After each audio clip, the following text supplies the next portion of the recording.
श्रीमंत छत्रपती उदयनराजे भोसले आणि श्रीमंत छत्रपती शिवेंद्रराजे भोसले आणि BJP यांनी मला BJPच्या माध्यमातून जी उमेदवारी दिली होती ती आपण सर्वांच्या प्रयत्नातनं म्हणजे जेवढे आपण सगळे नगरसेवक आहेत आणि दोन्ही महाराजांच्या प्रयत्नातनं आज मी माझा म्हणजे विजय झालेला आहे। इथं श्रेय सगळं मी तुम्हाला दोन महाराजांना आणि सर्व तुम्हाला नवनिर्वाचित सगळ्या नगरसेवकांना देतो। आज मी ह्या दोन्ही महाराजांच्या साक्षीनं आणि तुमच्या साक्षीनं तुमच्याकडनं दोन्ही महाराजांना आणि सर्व साताराकरांना असा शब्द देतो की आम्ही सगळे मिळून साताराचा विकास गतीनं आणि चांगल्या पद्धतीने पारदर्शक कारभार करून दाखवू। आपले पाणी प्रश्न असू दे, कासची आता जी 4-5 किलोमीटरची लाईन राहिलेली आहे ती पण लवकर पूर्ण करून घेऊन आपल्याला 24/7 म्हणजे आठवड्यात 24 तास पाणी कसं देता येईल याचा सुद्धा आपण नक्कीच प्रयत्न करू। तसेच आरोग्याच्या विषयी जे आहे तो सुद्धा व्यवस्थितपणे मार्गी लावू। महिलांसाठी आपण सातारा शहरात सगळीकडे CCTVचे कॅमेरे बसवून त्यांच्यासुद्धा काळजीचा विषय तो सुद्धा आपण मार्गस्थ करू। असे अनेक विषय आहेत, जास्त काय बोलत नाही। आपण सगळ्यांनी जे मला मदत केली, सगळ्यांनी जे पाठिंबा दिला त्याबद्दल सगळ्यांचा आभारी। एवढं बोलून थांबतो। सातारा नगरपालिकेचे नवनिर्वाचित लोकनियुक्त नगराध्यक्ष आणि सर्व नवनिर्वाचित नगरसेवक या सर्वांचा आज म्हणजे जरी अध्यक्षांचा पदग्रहण सोहळा आपण करत असतो या सुद्धा सगळेजण निवडून आल्यानंतर इथं पहिला दिवस या आपल्या नगरपालिकेच्या सभागृहामध्ये आहे। त्यामुळं आपलं सर्वांचं मी सातारचा आपला आमदार म्हणून या आपल्या नगरपालिकेच्या सभागृहामध्ये स्वागत करतो।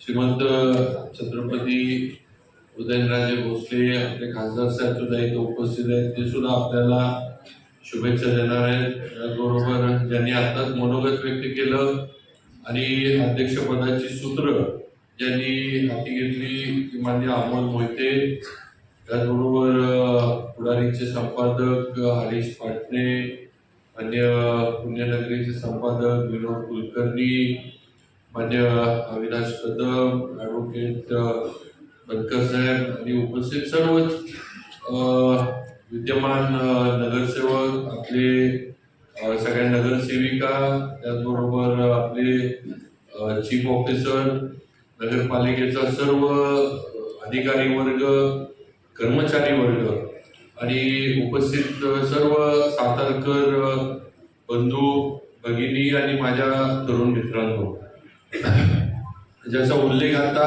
शिवसाहेबांनी केला की तब्बल 4 वर्षानंतर नगरपालिकेला लोकनियुक्त अध्यक्ष आणि जनतेनं निवडून दिलेले नगरसेवक हे मिळाले ही वस्तुस्थिती आहे। अनेक अडचणी आणि अनेक राखायची आहे, हीच विजयाची पताका, हीच विजयाची परंपरा येणाऱ्या जिल्हा परिषद पंचायत समितीमध्ये सुद्धा आपल्याला करायची आहे। ही येणारी जिल्हा परिषद भाजपचा सातारा जिल्हा परिषद कसा लागला आपण सगळ्यांनी करायचा आणि तो आपण करू याची खात्री 100% मला या निमित्तानं आहे। हे सुद्धा सर्वांचं सहकार्य त्यामध्ये आम्हाला नक्की लागणार।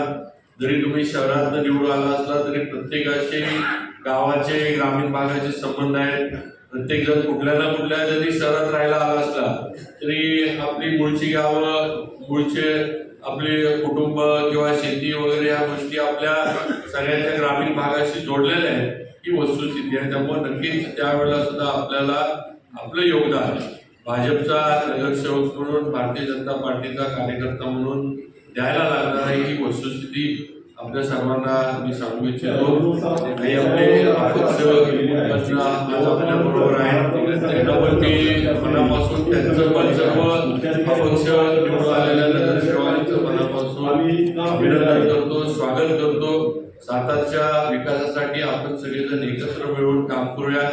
निवडणुकीच्या आधी तुम्ही सुद्धा बऱ्याचशांनी भाजपकडे उमेदवाऱ्या मागितल्या होत्या, पण निर्णय घेताना आम्हाला तुम्हाला उमेदवारी देता आली नसेल किंवा दिली गेली नसेल, पण त्यातून पण तुम्ही नक्कीच तुमच्या ताकदीनं तुम्ही निवडून आला आणि आज तुम्ही परत एकदा भाजपबरोबर आणि उदयनराजे असतील, मी असेल, आमच्या सर्वांबरोबर काम करण्यासाठी आमच्या बरोबर एकत्र आहात. तुमचं पण स्वागत आणि तुम्हाला पण बरोबर घेऊन जाण्याची भूमिका आम्ही नक्की घेऊ. हा शब्द आजच्या याच्यामध्ये सर्व अपक्ष जे आपल्या आलेले नगरसेवक आहेत त्यांना पण देऊ इच्छितो. तुम्ही पण मनामध्ये कुठली शंका ठेवू नका किंवा कामामध्ये किंवा आपले नगरपालिकेच्या माध्यमातून होणाऱ्या विषयांमध्ये आपल्याला कुठं दूर ठेवलं जाईल किंवा फारकत घेतली जाईल असं काही होणार नाही. तुम्हाला सुद्धा बरोबर घेऊन चालण्याचं काम हे नगराध्यक्ष आणि सर्व जे विद्यमान प्रमुख नगरसेवक सगळेजण जे आहेत त्यांच्या माध्यमातून नक्की होईल. आता आपल्या निवडणुका झाल्यात, आपल्याला आता कामाला लागायला लागणार आहे ही वस्तुस्थिती आहे. आज साताऱ्यामध्ये जे बऱ्याचशा गोष्टी आपण मार्गी लावत आलोय, पण अनेक गोष्टी आपल्याला करायच्या आहेत. अनेक आपल्याकडनं लोकांच्या अपेक्षा आहेत आणि या अपेक्षा आपल्याला एकत्र राहून एकसंघपणे आपल्याला पूर्ण करायला लागणार आहे. आपण निवडणुकीला जेव्हा सगळे सामोरे गेलो तेव्हा आपण भाजप म्हणून आपण सगळेजण लोकांपुढे गेलोय आणि भाजपच्या कमळाच्या चिन्हावर आपण लोकांना जनतेला मतं मागितलेली आहे. तेव्हा आपल्याला सुद्धा आज आपल्यावर पक्ष म्हणून जी जबाबदारी आहे आणि पक्ष म्हणून जी आपल्याकडनं सातारकरांची अपेक्षा आहे ती आपल्याला गतीनं पूर्ण करायला लागणार आहे ही वस्तुस्थिती आहे, लक्षात घ्या. आणि म्हणून आपल्याला जे काही आपलं प्रभागाचं असेल, शहराचं असेल, जे काही नियोजन करायचंय ते एकत्र आणि एका विचारानं तुम्हाला आम्हाला सगळ्यांना हे नियोजन शहराच्या विकासाचं करायला लागणार आहे. लोकांच्या आपल्याकडनं अपेक्षा आहेत, त्याचा उल्लेख मी मगाशी केला की आज सगळी सत्ता ही भाजपच्या विचाराची, एवढी सत्ता भाजपच्या विचाराची असताना एवढ्या प्रमाणामध्ये सातारा शहराचा झपाट्यानं विकास झाला पाहिजे या अपेक्षा नक्कीच सातारकरांच्या तुमच्या माझ्याकडनं खासदार साहेब आपल्या सगळ्यांकडनं आहेत ही वस्तुस्थिती आणि आपल्याला त्या पद्धतीनं पुढचं नियोजन हे साताऱ्याचं करायला लागणार आहे. आज जरी आपण सातारा नगरपालिकेचे नगरसेवक म्हणून इथं बसलो असतो तर आज जरी सातारा नगरपालिकेची निवडणूक जरी पूर्ण झाली असेल तर मला जे पुढचं जे स्वप्न जे माझं जर विचारलं की या दिवशी एवढंच करेन की पुढच्या 5 वर्षानंतर ज्यावेळेला कधी निवडणूक होईल त्यावेळेला सातारा महानगरपालिकेची निवडणूक झाली पाहिजे आणि आपली सातारा नगरपालिका ही आपल्याला महानगरपालिकेमध्ये परावर्तित करायची हे लक्षात ठेवा की त्याप्रमाणे आपल्याला काम करायला लागणार आहे, त्याप्रमाणे आपल्याला नियोजन करायला लागणार आहे आणि आपलं शहर सुधारवणं, शहर ज्या काही मूलभूत सुविधा आहेत, ज्या काही लोकांच्या अपेक्षा आहेत, ज्या काही भौतिक सुविधा म्हणा या देण्यासाठी जे काही आपल्याला नियोजन करायला लागणार आहे ते तुम्हाला मला एक गरजेचं आहे. आपल्याकडनं अपेक्षा आहे, लोक अपेक्षेनं आपल्याकडनं बघतात. पत्रकारांचं पण तुमच्या माझ्यावर आपल्या सगळ्यांचं लक्ष असणार आहे आणि एवढी मोठी म्हणजे ताकद आज आपल्याला सातारकरांनी दिलेली. आज आपल्याला कुठेही जे विरोध करण्यासाठी असं कुठेही आज आपल्या इथे एवढा मोठा विश्वास हा आपल्यावर सातारकरांनी भाजपवर तुमच्यावर माझ्यावर खासदार साहेबांवर आपल्या सगळ्यांवर दाखवलंय. तर या विश्वासाला पात्र राहून आपण काम करणं हे गरजेचं आहे. प्रत्येकानं काम करत असताना प्रभाग तर बघितला पाहिजे त्याबद्दल दुमत नाही, पण मी निवडणुकीच्या ह्याच्यात पण अनेक वेळेला बोललोय आणि आज सुद्धा इथं सभागृहात बोलतो की नुसतं प्रभागापुरतं मर्यादित काम न करता आज शहर म्हणून आम्ही सगळ्यांनी काम केलं पाहिजे असं मला तरी स्पष्टपणे वाटतं. काही विषय असे जे शहरासाठी होणं गरजेचं आहे किंवा शहराच्या वाढीसाठी, शहराच्या सौंदर्यीकरणासाठी, शहराच्या इतर जे काही असेल त्याच्यासाठी काही गोष्टी, काही निर्णय आपल्याला घेणं अपेक्षित आहे लोकांकडनं आणि ते आपल्याला करायला लागणार आहे, ज्याचा उपयोग हा संपूर्ण शहरातल्या नागरिकांना होणार आहे. प्रभाग मध्ये मर्यादित तेवढ्या पुरतं काम असतं, पण शहर म्हणून आपण जर कामं मोठ्या प्रमाणावर केली तर त्याचा इम्पॅक्ट जो आहे हा संपूर्ण शहराच्या नागरिकांवर पडतो. हे आपण थोडं काम करताना लक्षात घेतलं पाहिजे आणि त्याप्रमाणे आपण सगळेजण एकत्र एक संघ राहून काम करू. भाजपवर टाकलेली जबाबदारी जी सातारकरांनी आहे ती 100% आपण पार पाडू आणि नक्कीच राज्य सरकार असेल, केंद्र सरकार असेल, यांच्या माध्यमातून झुकतं माल सातारकरांना 100% मिळेल हे या निमित्तानं आपण सांगून देतो. येणाऱ्या बजेटमध्ये सुद्धा आता 25 फेब्रुवारीला आपलं राज्याचं जे बजेट अधिवेशन आहे हे चालू होणार आहे. त्याच्या आधी सुद्धा मी आताच मान्य मुख्य अधिकाऱ्यांशी थोडं बोलत होतो. त्यांना आताच मी सांगितले किंवा 25 फेब्रुवारीच्या आधी आपले जे काही नवीन प्रस्ताव आहेत जे आपल्याला साताऱ्यामध्ये काही नवीन गोष्टी करायच्या आहेत, पार्किंगसाठी व्यवस्था असेल, वाहतूक कोंडीची व्यवस्था असेल, काही ठिकाणी म्हणजे ऑडिटोरियम असेल, मंडई असेल, तर ज्या गोष्टी शहरामध्ये याचे प्रस्ताव तुम्ही तातडीनं तयार करा आणि ते मंत्रालयामध्ये लवकर पाठवता करते बघा. कारण दिवस कमी राहिले, आचारसंहितेमुळे परत जिल्हा परिषदा वगैरे लागल्या की परत काही काळ मंत्रालयानं जो आहे तो आचारसंहिता राहणार. आपल्याला ती लागू नाही आचारसंहिता, पण आपण आपले प्रस्ताव हे वेळच्या वेळी शासनाकडे पोहोचवले पाहिजेत. वेळच्या वेळी आपली मागणी योग्य मार्गाने शासनापर्यंत गेली पाहिजे. म्हणजे येणाऱ्या बजेटमध्ये आपल्याला तरतुदी त्याप्रमाणे सरकारच्या मागे लागून पाठपुरावा करून घेता येणार. जर उशीर झाला, वेळ निघून गेला तर परत पुढच्या अधिवेशनापर्यंत काही गोष्टींसाठी आपल्याला वाट बघायला लागणार. हे आपण सगळ्यांनी लक्षात ठेवावं आणि त्याप्रमाणे जे काही आपले प्रस्ताव आहेत सर्वप्रथम या ठिकाणी सभागृहात व्यक्तीच्या माझ्या वतीने, शिवेंद्रराजांच्या वतीने आणि उपस्थित सर्व मान्यवर नगरसेविका, नगरसेवक, उपस्थित सर्व नागरिकांच्या वतीने छत्रपती शिवाजी महाराजांना विनम्र अभिवादन करतो. आज अत्यंत एक याची वाट सातारा शहर पाहत होतं असा हा दिवस लोटला आहे. कारण की बरेच दिवस प्रशासक होतं त्यामुळं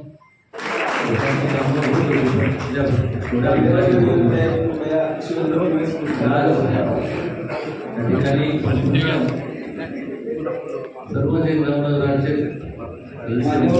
आलेले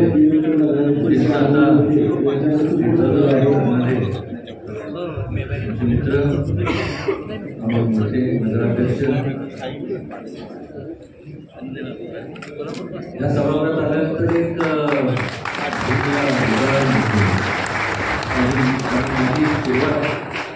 सामाजिक राजकीय या सभागृहात या सभागृहात आल्यानंतर त्याचबरोबर लवकरच मला वाटतं एक एप्रिलपर्यंत आपल्याला म्हणण्यापेक्षा आपण सर्व नगरसेवकांना, नगरसेविकांना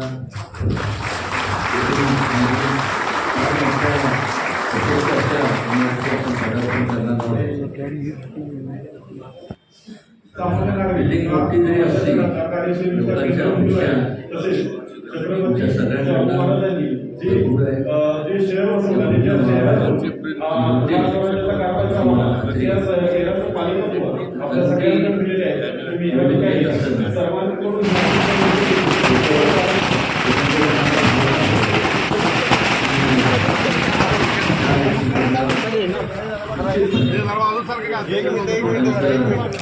संपूर्ण ही जोपासलं जाईल. त्यामध्ये जसं त्यांच्या मनात कुठल्या प्रकारचे खंत होते आमच्या लोकांच्या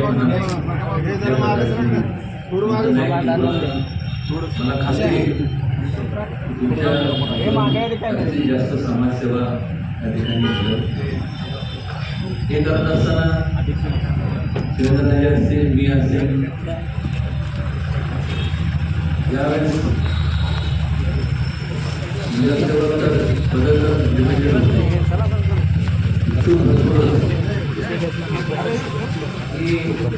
माझ्या त्यांच्या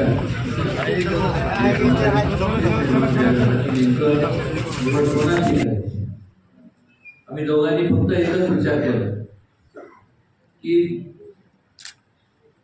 जवळचा लांबचा असं आम्ही कोणाला मानत नाही, सगळे जवळचेच आहेत. पण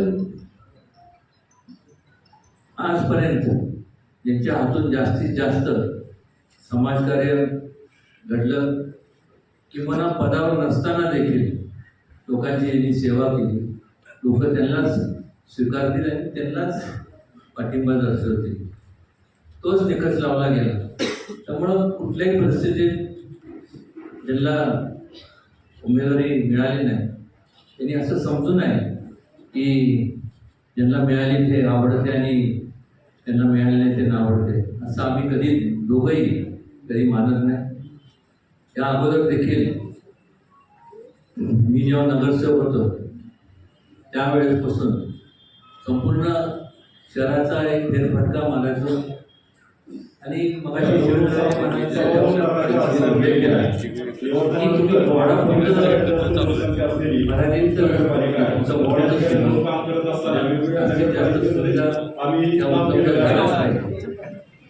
बरोबर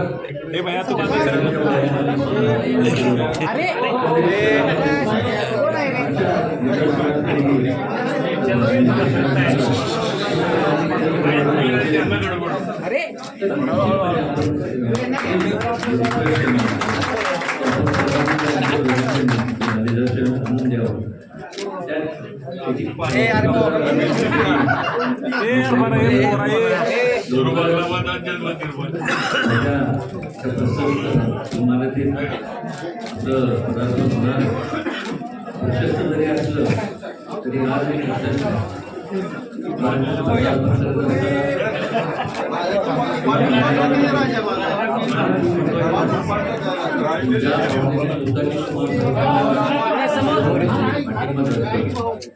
त्याला कुठेही तक्रार राहता कामा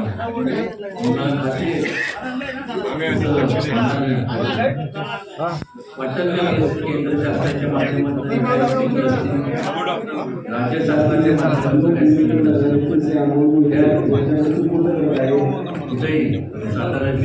शहराकरता आणि हिंदवाडीचा जो भाग जो आला आहे त्याला आम्ही दोघंही कुठेही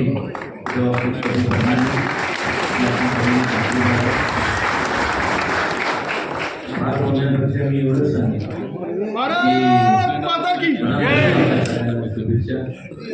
हे होत असताना ज्या ज्या लोकांनी तुमच्या वॉर्डात कुठल्याही प्रकारचं त्याच्या बाजूने होते, हे याच्या बाजूने होते, हे माझ्या बाजूने होते, कुटुंब म्हणून वॉर्डकडे आपण लक्ष दिलं पाहिजे. आणि त्याची इच्छा लक्षात घ्या, आपण लक्षात घेतलं पाहिजे. इच्छा प्रत्येकाची असते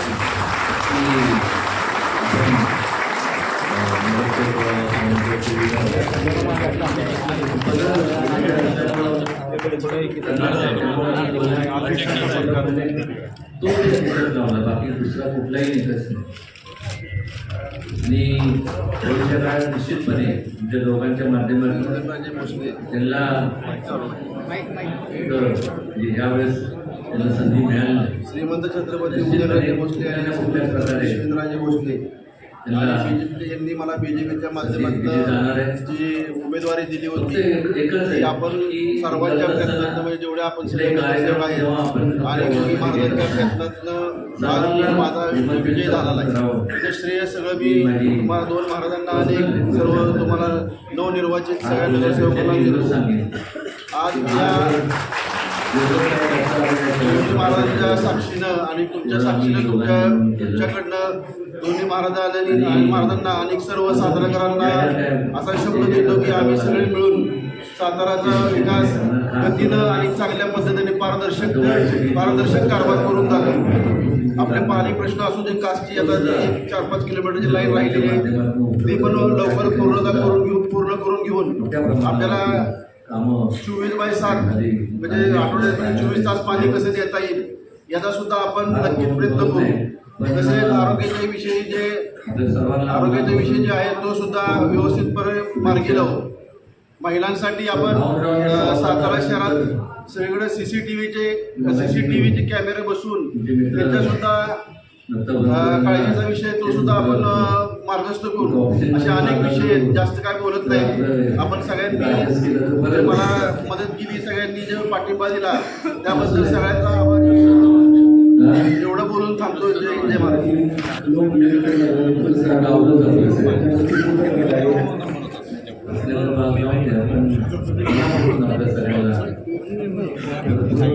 शुभेच्छा आपल्या भावी वाटचालीसाठी.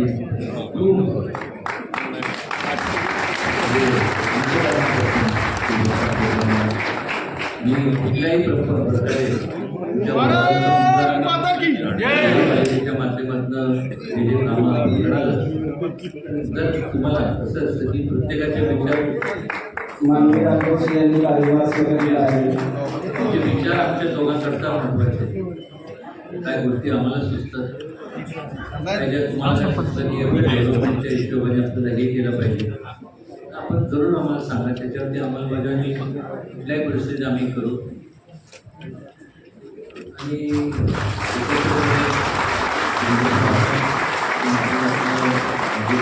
माध्यमातून एवढा काय निधी आणता येईल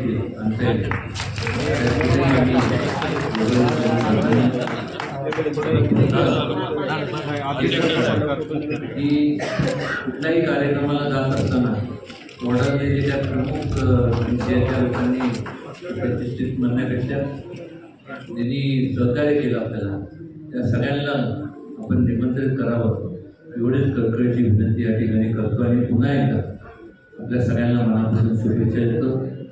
धन्यवाद. थँक्यू.